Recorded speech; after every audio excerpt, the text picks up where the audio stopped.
IVS good afternoon. Prayag సమర్పిస్తున్న smart invest కార్యక్రమానికి స్వాగతం. మార్కెట్స్ ఒక నష్టాల బాటలో పయనిస్తున్నాయి. ఒక స్ట్రాంగ్ స్పీడ్ బ్రేకర్ ప్రస్తుతం మార్కెట్స్ ఎదురైంది. ఏదో పాయింట్ ఆఫ్ టైంలో మనం కొద్ది నుంచి అనుకుంటూనే ఉన్నాం ఒక ప్రాఫిట్ బుకింగ్ మోడ్ రావచ్చు, ఎందుకంటే బాగా స్టీప్ అహెడ్ ఆఫ్ వాల్యుయేషన్స్ అని అనుకోవచ్చు, ఆర్ ఇంకా ఏ ఫ్యాక్టర్స్ అని అనుకోవచ్చు.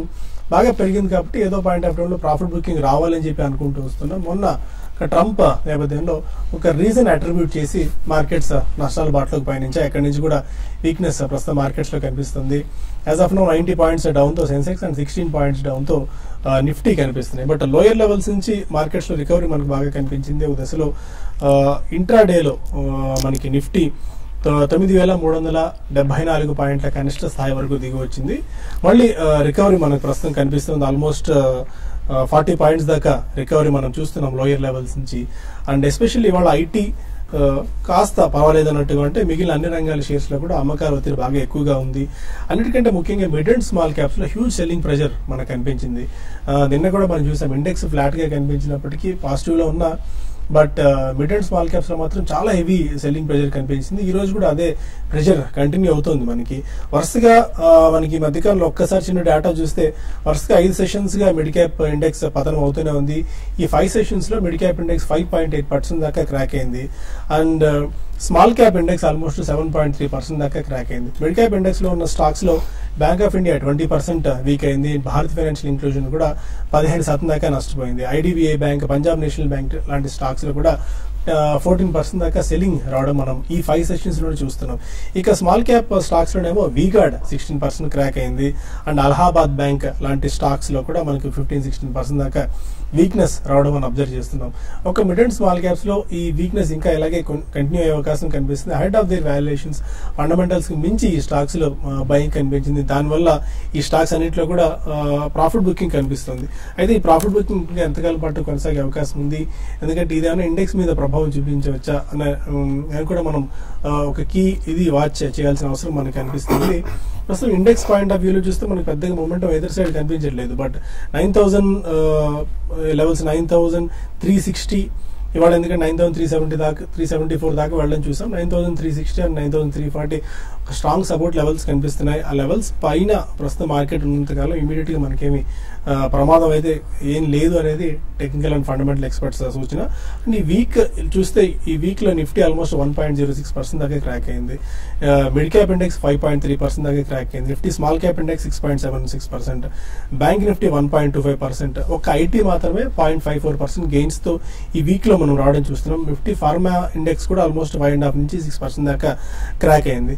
ఓవరాల్ గా ఈ వీక్లీ పాయింట్ ఆఫ్ వ్యూలో క్యాప్లిన్ పాయింట్ 13-14% గెయిన్స్ తో కనిపిస్తుంది. అవంతి ఫీడ్స్ 10% గెయిన్స్ తో, టాటా స్టీల్ 8% గెయిన్స్ తో, ఐటీసీ 6% గెయిన్స్ తో ఉంటే బాగా వీక్ అయిన నష్టాల్లో బాటలో పయనించిన స్టాక్స్ ఒకసారి వీక్ లో వీడియోకాన్ వరుసగా ఇవాళ కూడా 20% లోయర్ సెల్లింగ్ పడింది. 35% ఓవరాల్ గా డౌన్ లో కనిపిస్తుంది ఈ వీక్ లో. శిల్పి కేబుల్ సంగతి మనకు తెలిసింది, దాని గురించి ప్రత్యేకంగా చర్చించుకోవాల్సిన అవసరం అయితే ఏం లేదు. బ్యాంక్ ఆఫ్ ఇండియా 19%, 20% దాకా, Bharat financial inclusion 15%, IDBI bank 15%, Bombay dyeing 15%. ఇలా మిడ్ అండ్ స్మాల్ క్యాప్స్ లో బాగా సెల్లింగ్ ప్రెజర్ కనిపిస్తుంది. కొద్దిగా అప్రమత్తంగా ఉండాల్సిన టైం ఇది. అందుకే మనం పదే చెప్తూనే వస్తున్నాం, మిడ్ అండ్ స్మాల్ క్యాప్స్ లో పొజిషన్స్ తీసుకునే ముందు కాస్త జాగ్రత్తగా ఉండండి. ఫండమెంటల్స్ కి మించి స్టాక్స్ పెరుగుతూ వస్తున్నాయి, కాస్త అప్రమత్తంగా ఉండండి. ఫ్రంట్ లైన్ స్టాక్స్ లో కనుక ఉన్నట్టయితే ఒకవేళ మార్కెట్ ఇలాంటి క్రాష్ లో ఉన్నప్పుడు అంతగా ఆందోళన పడాల్సిన అవసరం ఉండదు అని చెప్పి వాళ్ళకి ఇది ఇప్పటిదాకా ఉన్న మార్కెట్ స్నాప్ షాట్. అనలిస్ట్ ఏమనుకుంటున్నారు ఈ టైంలో అడిగి తెలుసుకుందాం. Good afternoon both officer. Good afternoon. ఒక స్ట్రాంగ్ జోల్ట్ లాంటిది మిడ్ అండ్ స్మాల్ క్యాప్స్ లో మనం చూస్తున్నాము. చాలా రోజుల తర్వాత వరుసగా 5 సెషన్స్ గా మార్కెట్స్ వీక్ అవుతున్న, అంటే small cap index and mid cap index week అవుతూనే వస్తున్నాయి. ఎలాంటి వ్యూతో మీరు ఉన్నారు? ఏదైనా బయింగ్ ఆపర్చునిటీ ఈ టైంలో ఉందా అని మీరు ఐడెంటిఫై చేస్తున్నారు mid and small cap stocks లో? అంటే ఒక ఆపర్చునిటీ అని కాదండి. ఐ థింక్ నౌ యాక్చువల్లీ మనకి GST rates majority of the commodities and services కి వచ్చాయి కాబట్టి I mean the cat is out of the hat అండి. కాబట్టి I think there is an adjustment going on and definitely correction was due. మనకి February 1st తర్వాత అసలు meaningful correction అంటే ఎప్పుడు కూడా జరగలేదు. Maybe 1 or 2 days very small corrections జరిగినాయి. ఈవెన్ స్టాక్ పరంగా కూడా మేబీ 3-5%, 10% వచ్చినా చాలా స్ట్రాంగ్ గా మళ్ళీ మనకి రికవరీ అనేది చూసాం. So now that the cat is out of the hat, మనకి GST rates majority of the commodities and services వచ్చేసాయి కాబట్టి I think వాటికి సరిపడే స్ట్రక్చరల్ అడ్జస్ట్మెంట్ స్టాక్ లో ప్రైస్ పరంగా ఈవెన్ టైం పరంగా కూడా అయ్యే అవకాశం చాలా ఎక్కువ కనిపిస్తుందండి. So the same sectors will stand to gain. గతంలో మనం చెప్పుకున్నాను like auto ancillary, selective non-banking financial services companies, housing finance companies, specialty fine chemicals, even commodity chemicals to an extent. అంటే మనకి GST on readymade garments and branded apparels ఇంకా రాలేదండి. అది June 3rd నాడు వాళ్ళు డిసైడ్ చేస్తారన్నాడు. Probably even that post June 3rd I think వాటిలో కూడా కొద్దిగా కరెక్షన్ వచ్చే అవకాశం ఉంది. సో ఇలా మనం చూసుకుంటే మెజారిటీ ఆఫ్ ద సెక్టర్స్ అంటే barring few sectors which are not really worth investing like telecommunications ఒకటి, పవర్ జనరేటింగ్ కంపెనీస్ ఒకటి, ఇటువంటి మనం కొద్దిగా పక్కన పెడితే అండ్ సైక్లికల్ ఇండస్ట్రీస్, సైక్లికల్స్ కూడా మనం రీసెంట్లీ చూసాం. సీజనాలిటీ అండ్ సైక్లికల్ ఉన్న స్టాక్స్, అగ్రి స్టాక్స్ కూడా చాలా స్ట్రాంగ్ రన్అప్ మనం చూసాం. అందులో కూడా మనం కొద్దిగా కరెక్షన్ అనేది చూస్తున్నాం. సో వీటన్నిటిని మనం చూస్తే నెక్స్ట్ రాబోయే 1 or 2 weeks లో till the monsoon really hits and geographically wide spread ఉంది అనే వార్తలు వస్తే ప్రాబ్లీ ఐ థింక్ మార్కెట్ అక్కడ ఒక స్ట్రాంగ్ సపోర్ట్ తీసుకుని it again go back in to it's positive trajectory అండి. సో ఇవన్నీ మనం పక్కన పెడితే I think majority of the previously discuss sectors will do well and ఈ కరెక్షన్ షుడ్ బి యూజ్డ్ అండి, నాట్ ఇమీడియట్లీ. నెక్స్ట్ రాబోయే 1 or 2 weeks లో ఎక్కడైతే ఓవరాల్ మార్కెట్ కొద్దిగా స్ట్రాంగ్ సపోర్ట్ తీసుకుంటుందో ఒక 2 to 3 days 3 to 5 days కొద్దిగా స్టెబిలిటీ అనేది వచ్చి మార్కెట్ లో స్టాక్ పరంగా, సెక్టర్ పరంగా ఆర్ ఈవెన్ ఓవరాల్ మార్కెట్ పరంగా అక్కడ one can definitely start investing in a very small way. Maybe about 25% అక్కడ కొనొచ్చు. రాబోయే జూన్ జూలై కాలంలో డెఫినెట్లీ మనకి జిఎస్టీ ఇంప్లిమెంటేషన్ సాధక బాధకాలు కూడా తెలుస్తాయి కాబట్టి over the next 3 months one should use it and by in 2 or 3 price points across many sectors. Okay Sundar గారు, మీరు ఎలాంటి వ్యూతో ఉన్నారు? బట్ లోయర్ లెవెల్ నుంచి చాలా స్ట్రాంగ్ రికవరీ మనకు కనిపించింది. ఆల్మోస్ట్ 30-50% ప్లస్ రికవరీ మనం చూస్తున్నాము. బ్యాంక్ నిఫ్టీ గ్రీన్ లోకి వచ్చింది and mid and small caps లో కూడా కొద్దిగా రికవరీ మనకు కనిపిస్తుంది. ఇదర్ వీగార్డ్ ఇండస్ట్రీస్ లాంటి స్టాక్స్ లో మేబీ ఒకవేళ ఈ రోజు ఎందుకంటే 9375 లాంటి లెవెల్స్ టెస్ట్ చేసింది కాబట్టి 9400 పైన ఇక్కడి నుంచి కొద్దిగా బయింగ్ వస్తే మేబీ 9450 పైన కనుక మార్కెట్ సస్టైన్ అయితే షార్ట్ టర్మ్ లో ఎలాంటి మనకి అప్సైడ్ ఉండొచ్చు? ఇంకా మనం ఒకసారి మార్కెట్ లాస్ట్ 2 వారాలుగా అబ్జర్వ్ చేస్తే కనుక షార్ట్ టర్మ్ లో ఒక కన్సాలిడేషన్ మోడ్ లోకి వెళ్ళటం మనం చూసాం.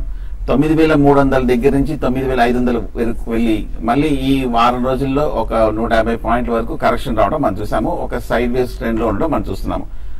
మార్కెట్ దీన్ని మనం చూస్తే కనుక ఒక పాజిటివ్ కన్సాలిడేషన్ గా భావించవచ్చు. ఎందుకంటే లాస్ట్ 1 week గా చూస్తే కనుక మార్కెట్ హైయర్ లెవెల్ నుంచి నీజర్ క్రియేషన్ షార్ప్ గా వచ్చినప్పటికీను ఈ గత 2 వారాలుగా చూస్తే కనుక 9380, 9400 దగ్గర నుంచి సపోర్ట్ తీసుకొని రికవరీ అవడం మనం చూసాము. ఒక షార్ట్ టర్మ్ లో ఒక డబుల్ బాటమ్ ప్యాటర్న్ అనేది ఫామ్ అవడం మనం చూస్తున్నాము. షార్ట్ టర్మ్ లో ఓవర్ బాట్ పొజిషన్ ని కూడా అడ్జస్ట్మెంట్ అవడం మనం చూసాము. ఇవాళ చూస్తే కనుక 9400 ప్రీవియస్ బాటమ్ ని బ్రేక్ అయ్యి దానిపైన ట్రేడ్ అవడం చూస్తుంటే కనుక పాజిటివ్ గా ఉంది. అలాగే మీరు అనుకున్నట్టు ఇవాళ మార్కెట్ కొంచెం రికవరీ చూసాము. లోయర్ లెవెల్ నుంచి డే హై దగ్గర ట్రేడ్ అవడం మనం చూస్తున్నాం. సో ఇవన్నీ ఇండికేషన్స్ ఈ నిన్నటిది వాటిది చూస్తుంటే మార్కెట్ కరెక్షన్ పూర్తి అయిపోయి మళ్ళీ ఒక పాజిటివ్ మోడ్ లోకి వెళ్లే అవకాశాలు ఎక్కువ కనిపిస్తున్నాయి. కాకపోతే మనకు కావాల్సింది కన్ఫర్మేషన్ ఒకటే.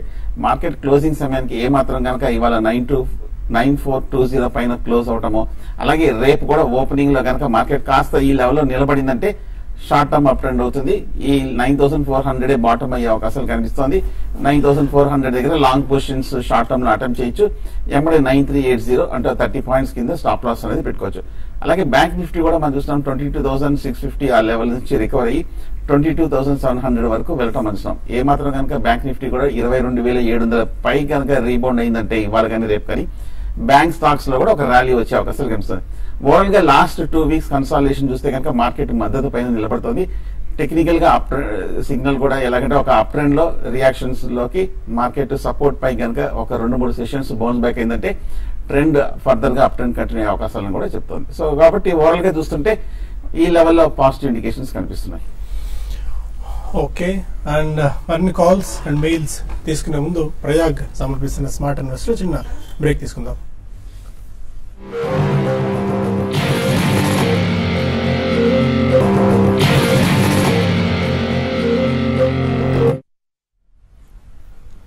Welcome back to smart investor. కొంతమంది కాలర్స్ లైన్ లో ఉన్నారు. ఫస్ట్ కాలర్ చెన్నై నుంచి వాసు. అడగండి వాసు. సార్ నేను ఇండోకౌంట్ ఇండస్ట్రీస్ హోల్డ్ చేస్తున్నాను. ఈ రోజు యావరేజ్ కూడా చేశాను. అది వాటర్ చేస్తారా లేకపోతే ఇండోకౌంట్ అండి? అవునండి. ఏ ప్రైస్ తీసుకున్నారు? ఫస్ట్ 188 లో తీసుకున్నాను. ఈ రోజు మళ్ళీ 172 లో తీసుకున్నాను. ఓకే, ఎంతకాలం హోల్డ్ చేద్దాం అనుకుంటున్నారు? 1 year హోల్డ్ చేస్తున్నాను. ఓకే, ఇండోకౌంట్ ఇండస్ట్రీస్ ఆల్రెడీ వాళ్ళ 7-8% దాకా క్రాక్ అయింది. ఇండోకౌంట్ ఇండస్ట్రీస్ చూస్తే కనుక ఈ మధ్య మనం ఈ ర్యాలీలో ఒక స్వల్ప అప్ ట్రెండ్ చూసాం. 140 నుంచి 210 రూపాయల వరకు వెళ్ళి 200 సపోర్ట్ బ్రేక్ అవడంతో మనకి ఇండోకౌంట్ ఇండస్ట్రీ షార్ట్ టర్మ్ కరెక్షన్ లోకి వెళ్ళటం మనం చూస్తాం. ఓవరాల్ గా టెక్స్టైల్స్ అన్ని బాగా ఉన్నా కూడా ఇవాళ ఇండోకౌంట్ చూస్తే కనుక ఇంచుమించు ఒక 7% వరకు క్రాక్ అవడంతో షార్ట్ టర్మ్ లో ఒక మైనర్ వీక్నెస్ అనేది వెళ్తున్నట్టుగా కనిపిస్తుంది. ఈ లెవెల్లో చూస్తే కనుక ఇండోకౌంట్ ఇండస్ట్రీస్ వాల్యుయేషన్స్ కొంచెం ఎక్స్పెన్సివ్ గా కనిపిస్తుంది. స్టాక్ చూస్తే కనుక స్లైట్లీ ఓవర్ వాల్యూడ్ గా కనిపిస్తుంది.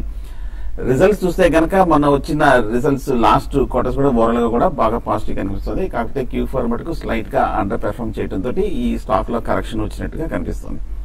ఓవరాల్ గా ఇండోకౌంట్ ఇండస్ట్రీస్ బులిష్ గా ఉంది. బట్ ఇవాళ ఎందుకు మరి 7% పడిందో మరి తెలియదు. బట్ టెక్నికల్ గా చూస్తే కనుక 160 దగ్గర మనకి లాస్ట్ 2 నెలలుగా చాలా స్ట్రాంగ్ సపోర్ట్ కనిపిస్తుంది.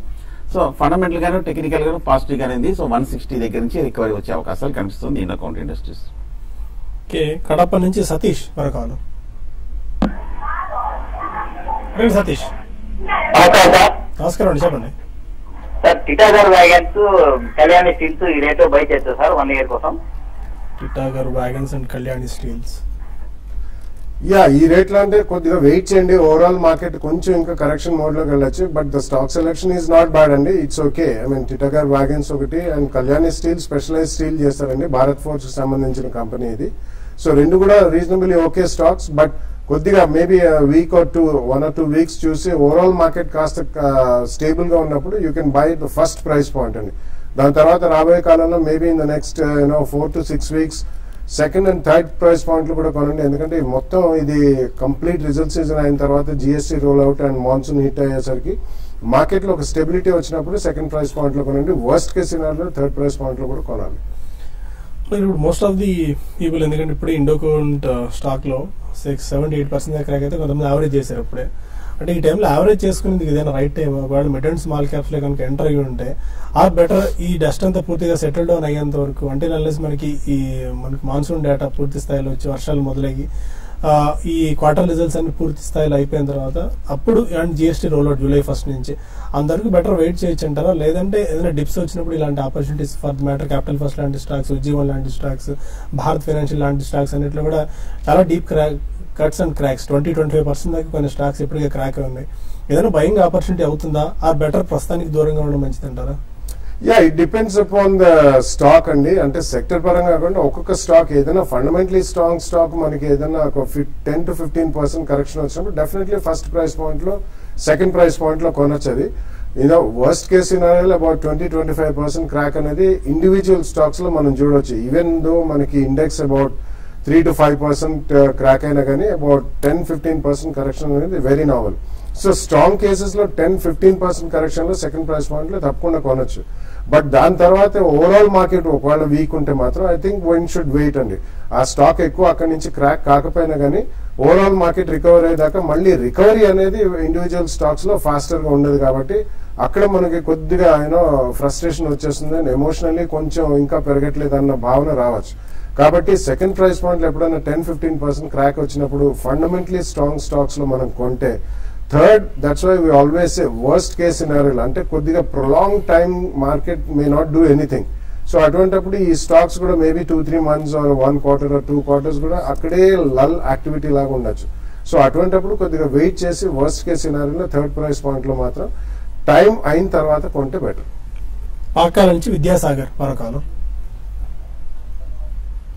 విద్యాసాగర్ గారు sir, very good afternoon sir. అలాగే సార్ నాకు హల్క్ 200 అలర్ట్ అయింది సార్ ఐక్యూలో. ఓకే, అది లాంగ్ టర్మ్ లో చేసుకోవచ్చా? అది నెక్స్ట్ ఆలోచన రీటైల్ ఫ్యాక్షన్ నేను 170 rupees లో కొన్నాను సార్. ఏదండి second stock?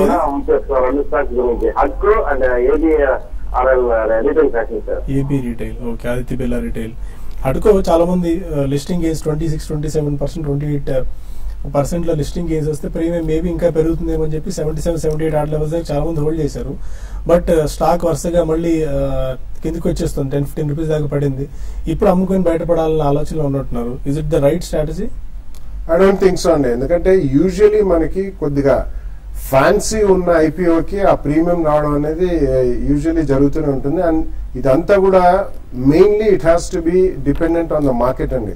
So market overall గా స్ట్రాంగ్ ఉంటే మనకి ఎక్కడైనా ఫ్యాన్సీ ఉన్న ఐపీఓ వచ్చినప్పుడు గెయిన్స్ కొద్దిగా స్ట్రాంగర్ గా ఉంటాయి. బట్ ఒకవేళ మార్కెట్ లో అంత యూనో యాక్టివిటీ లెవెల్స్ ఎక్కువగా లేకుండా మార్కెట్ నిస్తేజంగా ఉండి మంచి కంపెనీ అయినా కానీ అంత ప్రీమియం రాకపోవచ్చు. బట్ ఇది లిస్ట్ అయ్యి అక్కడి నుంచి ఓవరాల్ మార్కెట్ అది లిస్టింగ్ అప్పటి నుంచి పడుతుంది కాబట్టి ఐ డోంట్ థింక్ ఇక్కడ to really come out and by at a lower price point. I don't think that's wise idea అండి. బట్ ఇక్కడ ఉంచేసి ఇన్ కేస్ ఇక్కడ నుంచి ఏమన్నా పడితే యూ కెన్ యాడ్ అడిషనల్, ఎందుకంటే హడ్కో over the next 2-3 years will do well.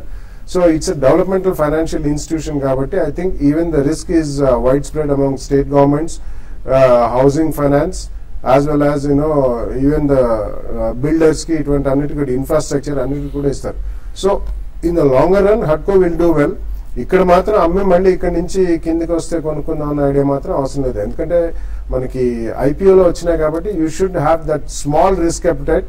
కొంతమంది బుక్ చేస్తారండి లిస్టింగ్ గెయిన్స్ కి, అందరూ కూడా బుక్ చేయరు. ఎందుకంటే గతంలో మనం చూసాం లైక్ మేబీ డి మార్ట్, కొన్ని Thyrocare, doctor Lal path labs and Advanced Enzymes ఇటువంటి విపరీతమైన గెయిన్స్ ఇచ్చే RBL bank, they have never stop back. So అది డెఫినెట్లీ అందరికీ కూడా ఆలోచన బాగుంటుంది. కొన్ని అలా జరగవండి. బట్ హడ్కో at this price point I think one should hold. Hyderabad నుంచి శ్రీధర్ మరొకలు. హలో అడగండి శ్రీధర్. గుడ్ ఆఫ్టర్నూన్ అండి. సార్ ధనలక్ష్మి బ్యాంక్ ఎవరు 1 to 2 years? Dhanalakshmi bank fresh గా ఇన్వెస్ట్ చేద్దాం అనుకుంటానంటే లేకుంటే ఆల్రెడీ హోల్డింగ్ ఉందా మీ దగ్గర? హలో, ఆల్రెడీ హోల్డింగ్ ఉన్నాయండి, ఫ్రెష్ గా ఇన్వెస్ట్ చేద్దాం అనుకుంటున్నారు ధనలక్ష్మి బ్యాంక్ లో? 1 to 2 years point of view అండి తీసుకోవాలనుకుంటున్నాను. ఎలా ఉందండి? Q4 రిజల్ట్స్ కూడా ఎలా ఉందో చెప్పండి. Okay, Dhanalakshmi bank results nobody can guess అండి. ఎందుకంటే ఇవన్నీ బ్యాంక్స్ వాళ్ళు ప్రొవిజన్స్ ఎంత చేస్తారు. ధనలక్ష్మి బ్యాంక్ ఉన్న బ్యాంకింగ్ ప్యాక్ లో completely listed banks, private sector banks లో it's the weakest bank. And results పరంగా కానీ ఎన్పిఏ పరంగా కానీ ఇట్స్ ద వీకెస్ట్ బ్యాంక్. కానీ అది కూడా చాలా స్ట్రాంగ్ గెయిన్స్ మనం చూసాం కాబట్టి రిజల్ట్స్ ఎలా ఉంటాయి నోబడి నోస్. సో 1-2 years ఎలా ఉంటుంది, దెర్ ఆర్ బెటర్ బ్యాంక్స్ అని చెప్తాను. Given a choice you should always go with the stronger banks. ఎందుకంటే ఈ ఎన్పిఏ రెజల్యూషన్స్ వచ్చిన తర్వాత చిన్న బ్యాంక్స్ ఒక్క 1 particular loan non performing asset అయినా కానీ they will take a huge hitting. Speculative గా వెళ్ళొచ్చు, పెరగచ్చు, we do not know about that అని. కానీ ఆల్మోస్ట్ 40 రూపీస్ దాకా చాలా స్ట్రాంగ్ గా పెరిగింది. సో అది మీరు ఒకవేళ ఇన్వెస్ట్ చేయదలుచుకుంటే స్ట్రాంగర్ బ్యాంక్స్ కు వెళ్ళడం బెటర్. బట్ కంపల్సరీలీ ఇందులోనే ఉండాలనుకుంటే మాత్రం it's more speculative than rather than a pure play fundamental back. Guntur నుంచి సురేష్ మరొకలు. అడగండి సురేష్. సార్ నమస్తే. నమస్కారం అండి, చెప్పండి.